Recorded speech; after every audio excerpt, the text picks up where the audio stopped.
Сайн бацхан өнөөдөр хараа өнөөдөр аав маань хоёр хөвдөг амтны хүрээлэннийг бүлгийг уншиж байгаа. Тэгээд за одоо эхэлцгээе.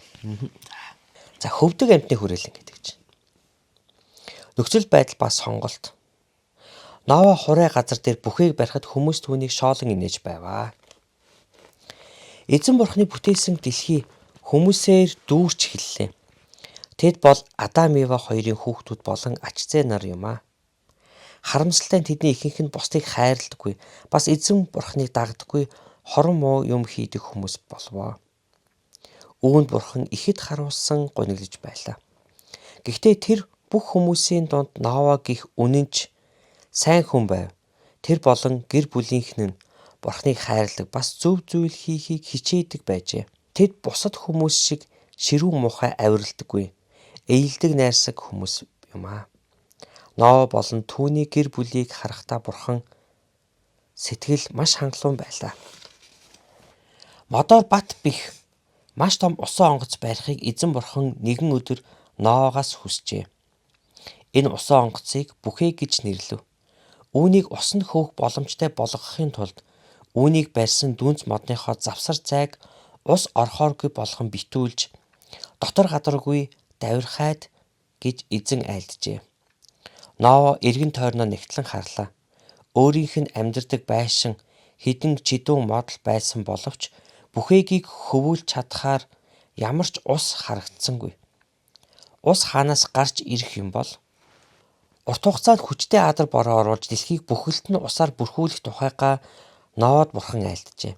Харин түүнийг гэрийнхнийх нь хамтаа живүүлэхгүй хамгаална гэвэ. Адам Ева хоёрт бурхан амласны дагуу хүмүүсийн дунд аврагч мэндэлж мэхлэгч могойг нэц дарахын тулд Ноагийн гэр бүлийг усанд автуулахгүй бүхээг дотор аюулгүй байлгах ажээ.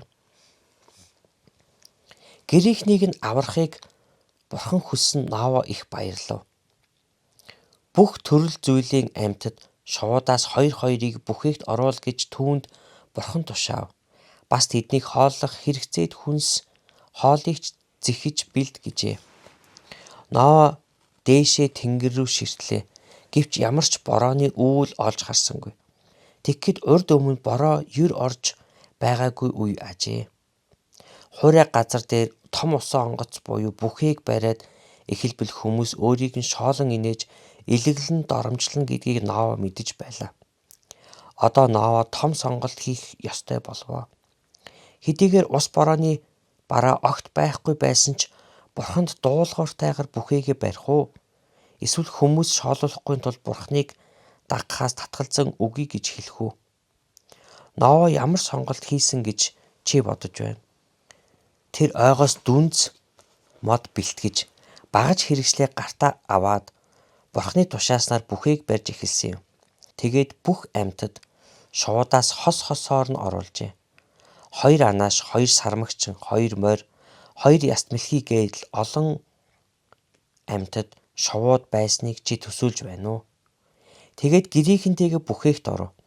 Эцэст нь бурхан бүхээгийн хаалгыг хааж 7 хоногийн дараанаас яг л түүний айлдснаар бороо асгарч эхлэвэ. 40 өдөр 40 шөнийн турш хүчтэй аадар цутглаа. Бурхан айлдсны дагуу бүх дэлхий усаар бүрхэгдэв. Харин бүхээгт байсан Ноа гэр бүлийнхэнтэйгээ мөн амьтад шувууд аюулгүй хуурай байлаа.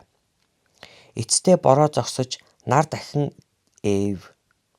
Улмаар дэлхийг бүрхэж байсан ус татарсаар ширгэж хатахад Ноа гэрийнхэнтэйгээ болоод амьтад шувуудын хамтаар бүхээгээс гарлаа.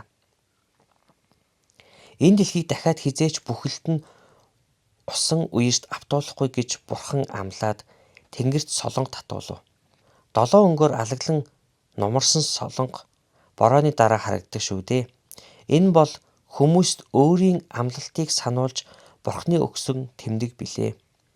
Гэр бүлийнхний хамтаар өөрийг нь аварч хамгаалсан бурханд Ноа маш их талархжээ. Бурхан Ноаг үргэлж хайрлаж өөрт нь дуулууртай байхаар сонгосонд нь баяртай байлаа.